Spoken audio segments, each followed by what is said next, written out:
রথে গেছিলাম কিন্তু উল্টো রথে যাব না, তা কি কখনো হয়? চলে আসলাম তোমাদের সাথে উল্টো রথে যাত্রায় কি কি করছি তাই শেয়ার করছি। হ্যালো এভরিওয়ান, কি অবস্থা সকলের? আই হোপ তোমরা সবাই অনেক ভালো আছো। আমিও প্রভু জগন্নাথের কৃপায় অনেক ভালো আছি। তোমাদের সবার উল্টো রথযাত্রা কেমন কাটলো তোমরা কিন্তু কমেন্ট করে জানাবে।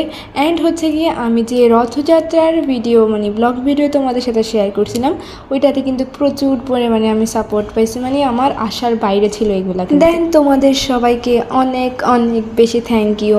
এভাবেই আমাকে একটু একটু করে সাপোর্ট করে। হয়তো বা এটা আমার কোনো প্রফেশন না, বাট হচ্ছে গিয়ে আমার একটা শখ জাস্ট। তো দেখো আমরা কিন্তু ফার্স্টে আসার পরে হচ্ছে গিয়ে প্রসাদ নিয়ে নিই। প্রসাদ নিতে নিতে কিন্তু দেখতেছিলাম রথ বের করে। দেন আমরা সবাই তাড়াতাড়ি করে যাচ্ছিলাম, কারণ হচ্ছে গিয়ে এখান থেকে কিন্তু রথের দড়ি ধরা অসম্ভব, তা তোমরা নিজেরাই দেখে নাও।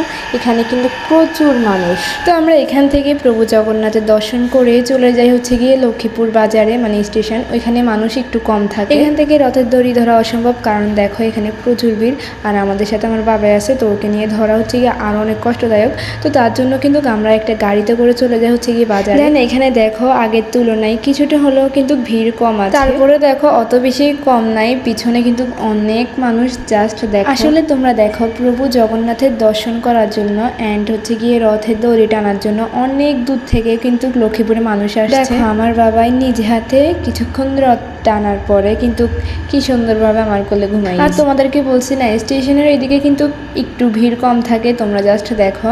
কিন্তু পিছনের প্রচুর ভিড়। আমরা যেহেতু সামনের দিকে আছি, তো এখানে একটু করে ভিড় কম আছে, যেহেতু আমার কোলে বাবাই আছে, তো আমার জন্য অনেক ভালো হচ্ছে। প্রভু জগন্নাথের কৃপায় রথ টানতে আসছি অ্যান্ড আমরা সবাই কিন্তু সুন্দরভাবে রথ টানতে পারছি। দেখো ওই পাশে হচ্ছে গিয়ে আমার মা, আর এই পাশে ছিলাম আমি আর আমার দিদি। আমি কিছুক্ষণ আমার বাবাইকে কোলে নিচ্ছিলাম আর ও কিছুক্ষণ বাবাইকে কোলে নিচ্ছিল। ঠিক এভাবেই কিন্তু আমরা পুরো রথ এরকমভাবে কিন্তু আর কখনোই টানি নাই, জাস্ট হচ্ছে গিয়ে ধরছি, হচ্ছে গিয়ে কিছুক্ষণ পরে ছেড়ে দিছি।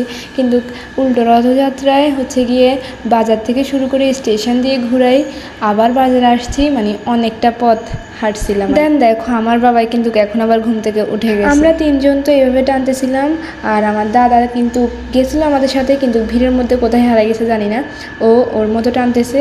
আর বাবা গেছে হচ্ছে গিয়ে দালার বাজার। আর আমার ছোট বোন কিন্তু ওই দিন রথযাত্রায় যায় নাই, ও গেছিল ওর ফ্রেন্ডদের বাসায়। রথযাত্রার দিন কিন্তু প্রচুর পরিমাণে বৃষ্টি হয়েছে, বাট হচ্ছে গিয়ে উল্টো রথযাত্রায় কিন্তু কোনো বৃষ্টি হয় নাই। বৃষ্টি হয়েছে বাট হচ্ছে গিয়ে সকালের দিকে বৃষ্টি হয়েছে, তারপর আবার রোদ উঠছে, তারপর আবার বৃষ্টি হয়েছে, আবার রোদ উঠছে। দেন এইভাবে করতে করতে প্রায় 3টার পর থেকে আর এরকম হয় না। আমরা তারপরে রথ নিয়ে চলে আসি মন্দিরে।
আমার কিন্তু এখান থেকে একদমই যাইতে মন চাচ্ছিল না, কিন্তু হচ্ছে গিয়ে কেন জানি আবার বাসায় চলে গেছি।